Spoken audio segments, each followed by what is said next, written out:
បាទសួស្តីមេមេថ្ងៃនេះមកចង់ចែករំលែកពីការរបៀបពោះឆ្លងអ៊ីសាឡង់របស់ប្រអប់លេខ Toyota Prius យើងចង់ដឹងថាប្រអប់លេខនេះខូចឬមិនខូចឆ្លងអ៊ីសាឡង់ឬមិនឆ្លងអាលេខកូដ P0A A6 ហ៎ចឹងឯងជា P0A A6 ហ្នឹងហើយកូដអ៊ីសាឡង់យើងចង់ដឹងថាវាឆ្លងមិនឆ្លងគឺឲ្យតែយើងមានឧបករណ៍ប្រភេទនេះមួយគឺយើងងាយស្រួលក្នុងការវាស់វាអានេះប្រភេទវាស់ឆ្លងអ៊ីសាឡង់ចឹងជាធម្មតា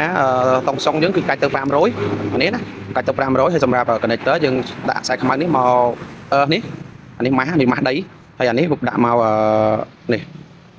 អារុនហ្នឹងនេះរុនវ៉ុលនេះអា1000ទៅ600នេះហើយចឹងខ្សែម៉ាស់ខ្សែខ្មៅនេះគឺយើងចាប់មកមួយម៉ាស់សបកមកហើយសម្រាប់ខ្សែនេះដូចវានេះជើងអានេះ3ហ្នឹង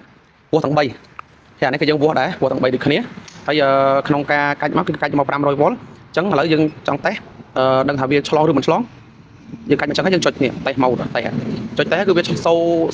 ស្បាច់វាលើនឹងឲ្យឆ្លងមិនឆ្លងគឺវាលោកលើនឹងឲ្យមកវាដាក់ចំនួនលេខមកយើងមើលណាឥឡូវយើងចុចមកអូខេអានេះអត់ឆ្លងទេណាអត់ឆ្លងទេអញ្ចឹង 5.50 giga ohm អត់ឆ្លងទេប្រអប់លេខនេះអត់ឆ្លងទេហើយយើងចង់ដឹងថាmotor M1 និង M2 នឹងឆ្លងអត់ទាំងខ្សែទាំងអស់ហើយយើងវាស់ទាំងអស់អញ្ចឹងយើងចុចបិទវាសិនអូខេអញ្ចឹងយើងវាស់អាខ្សែផ្សេងទៀតហ្នឹងហើយអានេះបានច្បាស់យើងឆ្លើយថាឆ្លងមិនប្រកាសថាឆ្លងទេអញ្ចឹងយើងវាស់អញ្ចឹងមិនច្បាស់អញ្ចឹងឥឡូវយើងដាក់ខ្សែខាងនេះម្ដងអញ្ចឹងយើងវាស់ចុចមកមើលវាឆ្លងអត់ឆ្លងទេអញ្ចឹងមានន័យថាខ្សែមួយទៀតហ្នឹងក៏អត់ឆ្លងដែរអញ្ចឹងយើងវាស់មួយទៀតវាស់ទាំងអស់ខ្ញុំវាស់ណាអូខេអានេះក៏អត់ឆ្លងដែរអញ្ចឹងយើងចាប់ផ្ដើមមកវាស់ខ្សែខាងនេះម្ដងខ្សែចូលឆ្នាំងនឹង2ទេឥឡូវយើងមកវាស់ខាងនេះម្ដងតើមើលថាវាឆ្លងអ៊ីសាឡង់អត់ឆ្លងទេឃើញអត់គឺស្បាច់វាស្តង់ដារវាគឺ 5.50 giga ohm ឥឡូវយើងវាស់អស់កុំឲ្យថាយើងថាឆ្លងអូខេអត់ឆ្លងទេយើងតេស្តទៀតអូខេអត់ឆ្លងទេអញ្ចឹងមានន័យថាប្រអប់លេខហ្នឹងគឺអត់មានបញ្ហាទេណាប្រអប់លេខនេះអត់មានបញ្ហាក្នុងការឆ្លងអ៊ីសាឡង់ទេគឺស្អាតប្រអប់លេខនេះគឺស្អាតអត់ឆ្លងអ៊ីសាឡង់ទេណាបើសិនជាវាបញ្ហាវាឆ្លងអ៊ីសាឡង់គឺវាសូនៅហ្នឹងគឺលេខផ្សេងវាអត់សូ550 giga ohm ហ្នឹងទេគឺវាសូដូចជាប្រមាណអូមទេអានោះបានវាសតឬក៏ឆ្លងអ៊ីសាឡង់ប៉ុន្តែអានេះអត់បញ្ហានេះគឺអត់ឆ្លងទេ100%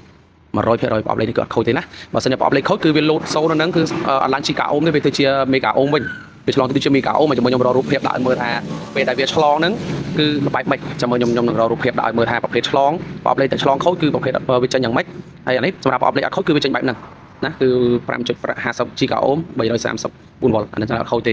ប្រភេទឧបករណ៍នេះគឺយើងវាស់បានច្រើនវាស់ចង់ដឹងថាវាស់